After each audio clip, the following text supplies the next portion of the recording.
بسم اللہ الرحمن الرحیم۔ میرے عزیز بھائیوں، بخاری شریف کا نام تو آپ نے سنا ہوگا، جو صحیح ستہ کی صف اول کی کتاب سمجھی جاتی ہے۔ قرآن کے بعد دوسرا درجہ بخاری شریف کا ہے، فضیلت کے اعتبار سے، مقام کے اعتبار سے۔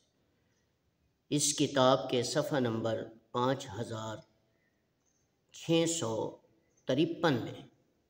حضرت انس بن مالک رسول اللہ صلی اللہ علیہ وسلم کے جلیل القدر صحابی،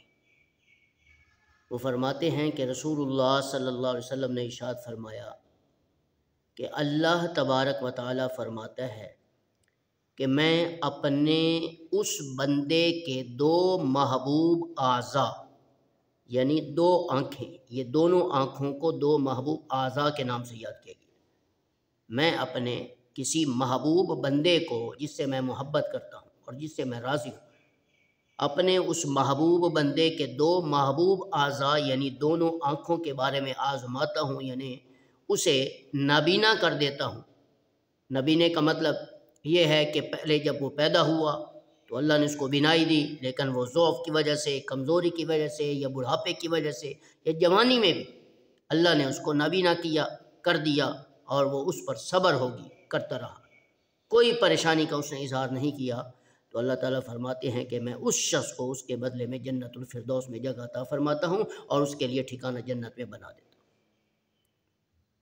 ویسے تو ہمیں اللہ کا شکر ادا کرنا چاہیے کہ اللہ نے یہ ایسی نعمت دی ہے کہ انسان کے پاس اگر یہ نہیں ہے تو وہ بیکار ہے، وہ کیسے چل سکے گا جب اس کے پاس آنکھیں نہیں ہیں، کیا دیکھ سکے، گرے گا، ٹھوکر کھائے گا وہ۔ اور جو اللہ نے ہمیں نعمت دی ہے اس کی قدر کریں، یہ نہیں ہے کہ اس کو بد نظری کے طور پر استعمال کریں اور ہر ناجائز کاموں کی طرف اس کو لگائے رہیں،